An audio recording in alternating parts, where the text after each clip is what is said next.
emerged after a few minutes, and he almost felt sorry for her. She had put on sunglasses and a short jacket and a long blonde wig to cover the dark hair, but she was carrying the same handmade leather flight bag that matched the leather skirt.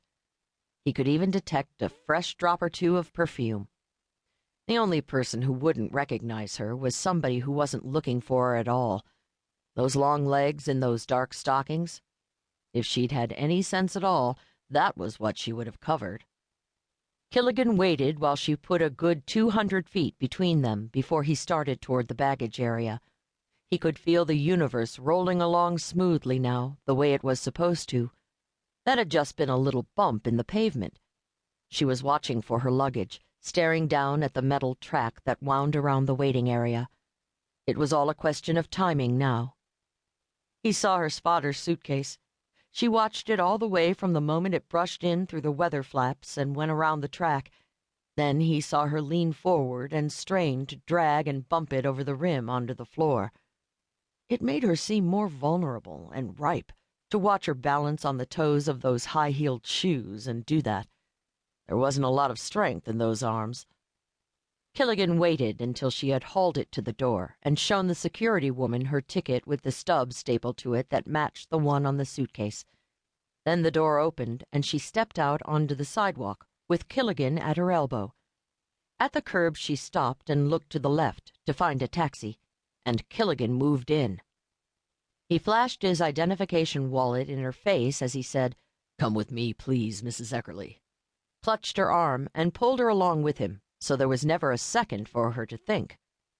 She tried to dig in her heels, but he knew exactly the way they reacted, so he gave her a first taste of it.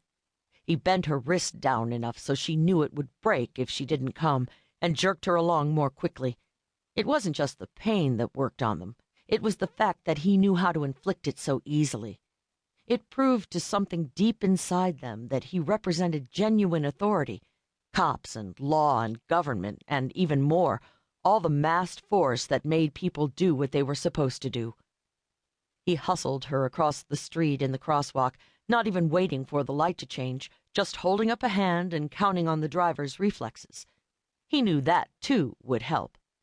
And then he had her inside the big concrete parking structure, and he was already feeling relief, because he was through the hard part, where real airport cops might be loitering, and where, if she screamed and ran, it might be hard to subdue her without attracting some man he couldn't scare off by flashing an imitation leather wallet with his license on one side and a business card with a picture of an eagle on the other.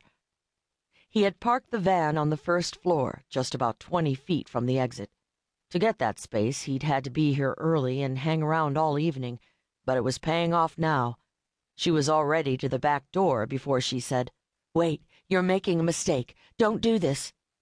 She never pulled herself together enough to look up at him. It was exactly what they always said, but it was a little disconcerting, because usually they tried to use their faces, the tiny quiver in the lips, the big wet eyes. And there wasn't that little sob in her voice.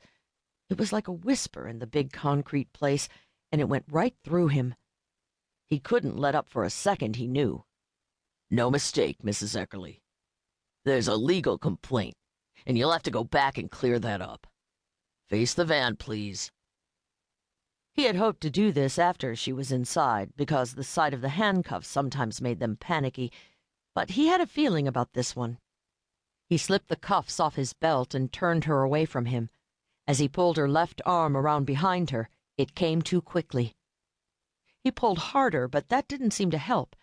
He had been keeping her off balance, trying not to give her a chance to think, but she had been waiting for him to have to use one hand to get the cuffs. She stomped on his instep, turned with him, and brought her elbow up against the bridge of his nose.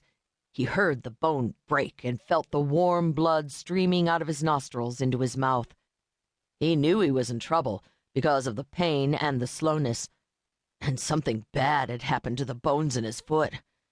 He stepped back to try to get time working with him again, but his toes didn't want to hold him, so he had to rock back on his heel and use his other foot for balance. He was angry, maddened with pain.